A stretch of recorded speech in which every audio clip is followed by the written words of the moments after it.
நீங்கள் பார்த்துக் கொண்டிருப்பது AJK டிவியின் புதுவை மாலை. வணக்கம்.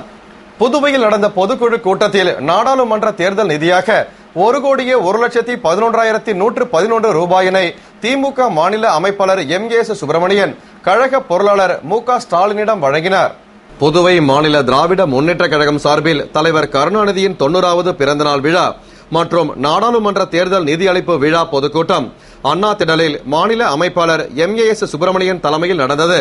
முன்னாள் முதலமைச்சர் ஜானகிராமன் வரவேற்று பேசிய விழாவில் மாநில அவைத்தலைவர் சுப்பராயன், துணை அவைத்தலைவர் சீதா வேதநாயகம், துணை அமைப்பாளர்கள் SP சிவக்குமார், ராஜாராமன், தலைமை செயற்குழு உறுப்பினர்கள் திருநாவுக்கரசு, சோமசுந்தரம், சட்டமன்ற உறுப்பினர்கள் நாசிம், நந்தா சரவணன், முன்னாள் இளைஞரணி அமைப்பாளர் சிவா, தலைமை மகளிரணி பிரச்சார செயலாளர் நளினி சாரங்கன், தலைமை பொதுக்குழு உறுப்பினர்கள் அன்பு பழனி, தைரியநாதன், அருள் செல்வி, மல்லிகா மாயகிருஷ்ணன், முன்னாள் நகரமன்ற துணைத் தலைவர் ஜான்குமார், முன்னாள் மண்ணாடிப்பட்டு கொம்யூன் தலைவர் குமார், முன்னாள் தலைமை செயற்குழு உறுப்பினர்கள் பலராமன், இளங்கோவன், முன்னாள் சட்டமன்ற உறுப்பினர்கள் தங்கவேலு, கோமலா, தங்க மதிவணன் ஆகியோர் முன்னிலையில் நடைபெற்ற விழாவில் சிறப்பு விருந்தினராக தமிழக முன்னாள் துணை முதல்வரும் கழக பொருளாளருமான ஸ்டாலின் கலந்து கொண்டு சிறப்புரையாற்றினார்.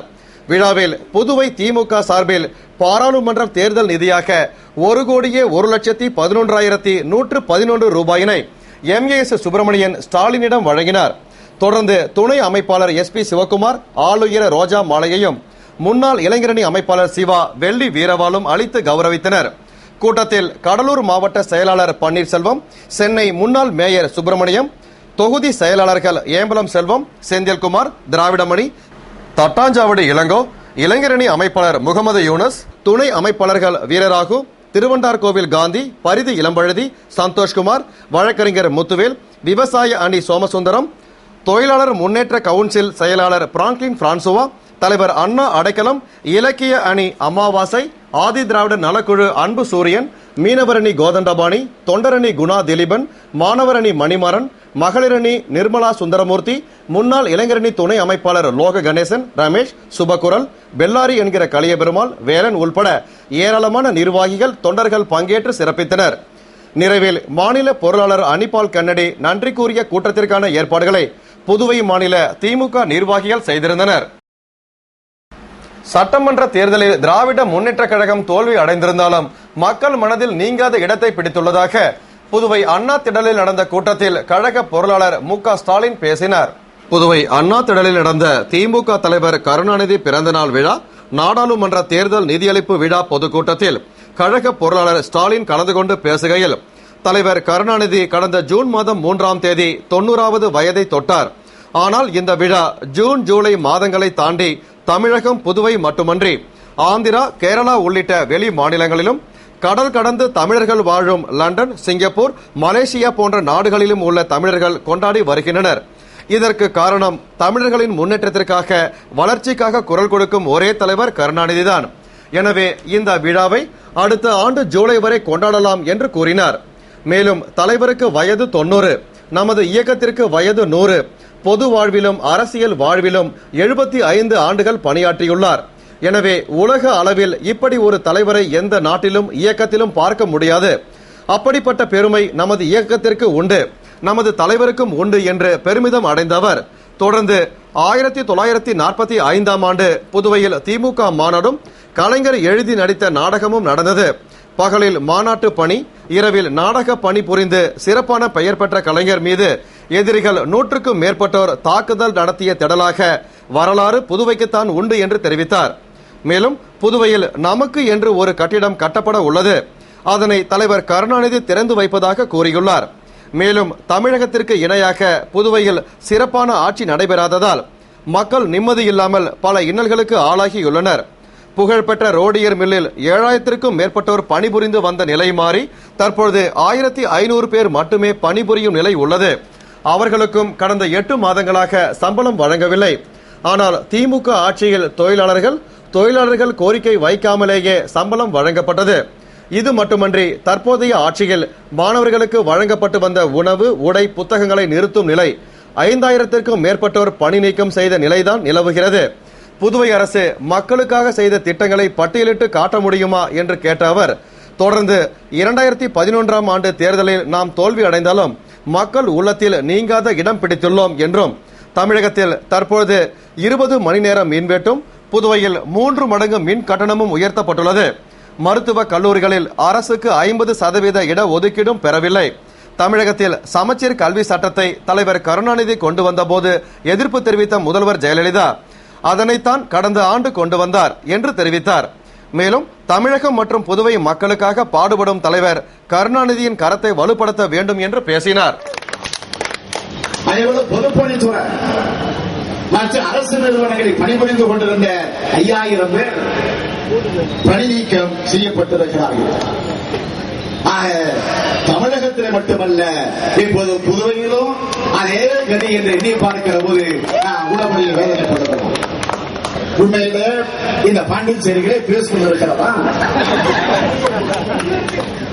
ஆரம்பத்தில் சாதாரண மக்கள் தாக்கப்பட்டார்கள், அடுத்தபடியாக வியாபாரிகள் தாக்கப்பட்டார்கள், சமீபத்தில் தாசில்தாரையே கட்டி வச்சு அடிக்கக்கூடிய. எனவே அதற்கு ஒரு மாற்றத்தை உருவாக்க எப்படி தமிழ்நாட்டில் தலைவர் கலைஞர் அவர்கள் கடந்த கால ஆட்சியில 5 முறை தமிழ்நாட்டில் தலைவர் கலைஞர் அவர்கள் ஆட்சி பொறுப்பில் இருந்து மக்களுக்கு பல திட்டங்களை, சாதனைகளை நிறைவேற்றி தந்திருக்கிறார். நான் பெருமையோடு குறிப்பிட விரும்புகிறேன். ஏற்கனவே 4 முறை பல திட்டங்களை, சாதனைகளை நிறைவேற்றி மக்களுக்கு அர்ப்பணித்திருந்தாலும், ஆனால் 5வது முறையாக முதலமைச்சராக இருந்தபோது, அதாவது 2006 2011ஆம் ஆண்டு வரையில் ஆட்சி பொறுப்பில் இருந்த போது அவர் ஆட்சியிருக்கக்கூடிய திட்டங்களை போல் வேற எந்த நாட்டிலும் எந்த முதலமைச்சராலும் யாராலும் நிறைவேற்ற முடியாது. 2011ஆம் ஆண்டு தமிழகத்தில் நடைபெற்ற தேர்தலில் தோற்ற காரணத்தால் துவண்டு போய் மூளையிடல். ஆட்சிக்கு வந்தா கோட்டை, ஆட்சி இல்லைன்னா கொடநாதா? எல்லாம் திமுகவின் நிலைப்பாடா? கிடையாது. ஆட்சி இருந்தாலும் இல்லை என்று சொன்னாலும் மக்களை பற்றி சிந்திக்கின்ற ஒரு மாபெரும் இயக்கம் திராவிட முன்னேற்ற கழகத்தை. புதுவை சட்டம் ஒழுங்கு பிரச்சினை குறித்து விளக்கம் அளிக்க மத்திய உள்துறை அமைச்சகம் தலைமை செயலர் மற்றும் ஐஜியை நேரில் அழைத்திருப்பது அரசியல் வட்டாரத்திலும் பொதுமக்கள் மத்தியிலும் பரபரப்பை ஏற்படுத்தியுள்ளது. புதுவையில் கொலை, கொள்ளை, வழிப்பறி சம்பவங்கள் அதிகரித்து வருகிறது. மேலும் ரவுடி வெடிகுண்டு வீசி கொலை, வியாபாரிகள், தொழிலதிபர்களை மிரட்டி பணம் வசூல், ரவுடிகள் மாமூல் என குற்றங்கள் பெருத்து விட்டதால் ரவுடிகளை ஒடுக்க வேண்டும் என்று அனைத்து தரப்பினரும் அரசுக்கும் காவல்துறைக்கும் கோரிக்கை வைத்துள்ளனர். மேலும் சிறையில் இருந்து கொண்டே செல்போன் மூலம் குற்றச் செயல்களும் அதிகரித்து விட்டதால் சிறையில் அடிக்கடி சோதனை நடத்தப்படுகிறது. எனவே புதுவையின் சட்டம் ஒழுங்கு பற்றி மத்திய உள்துறை அமைச்சகத்திடம் புகார் அளித்திருப்பதாக மத்திய இணையமைச்சர் நாராயணசாமி ஏற்கனவே கூறினார். இந்நிலையில் புதுவை தலைமை செயலர் சேட்டன் பி சாங்கி, காவல்துறை ஐஜி ரன்வீர் சிங் கிருஷ்ணியா ஆகியோரை மத்திய உள்துறை அமைச்சகம் நேரில் வருமாறு அழைத்துள்ளது. மேலும் சட்டம் ஒழுங்கு பிரச்சினை குறித்து விளக்கம் அளிக்க வேண்டும் என்று அறிவுறுத்தியுள்ளது. இதனைத் தொடர்ந்து இருவரும் டெல்லி சென்றுள்ளனர். அவர்களுடன் நாளை திங்கட்கிழமை உள்துறை அமைச்சக அதிகாரிகள் புதுவை சட்டம் ஒழுங்கு குறித்து விளக்கம் கேட்க உள்ளனர். புதுவை சட்டம் ஒழுங்கு குறித்து விளக்கம் அளிக்க மத்திய உள்துறை அமைச்சகம் தலைமை செயலர் மற்றும் ஐஜியை அழைத்து இருப்பது அரசியல் வட்டாரத்திலும் பொதுமக்கள் மத்தியிலும் பெரும் பரபரப்பை ஏற்படுத்தியுள்ளது. புதுவை காங்கிரஸ் அலுவலகத்தில் மத்திய இணையமைச்சர் நாராயணசாமி முன்னிலையில் 1000க்கும் மேற்பட்டோர் இந்திய தேசிய காங்கிரஸில் இணையும் விழா நடந்தது. புதுவை காங்கிரஸ் கட்சி அலுவலகத்தில் பல்வேறு தரப்பினரும் காங்கிரஸில் இணையும் விழா நடந்தது. எதிர்க்கட்சி தலைவர் வைத்தியலிங்கம், மாநில காங்கிரஸ் தலைவர் ஏவி சுப்பிரமணியன், துணைத் தலைவர் பாலாஜி, சட்டமன்ற உறுப்பினர்கள் நமச்சிவாயம், தேனி ஜெயக்குமார், பொதுச் செயலாளர் ஏகேடி ஆறுமுகம் மற்றும் நிர்வாகிகள் பங்கேற்று சிறப்பித்த விழாவில் மத்திய இணையமைச்சர் நாராயணசாமி முன்னிலையில் முன்னாள் மாவட்ட தலைவர் கண்ணன் தலைமையில் 1000க்கும் மேற்பட்டோர் காங்கிரஸில் இணைந்தனர். முன்னதாக அனைவரும் ஊர்வலமாக காங்கிரஸ் கட்சி அலுவலகத்திற்கு வந்து மத்திய இணையமைச்சர் நாராயணசாமிக்கு பொன்னாடை அணிவித்து கௌரவித்து காங்கிரஸில் இணைந்தனர்.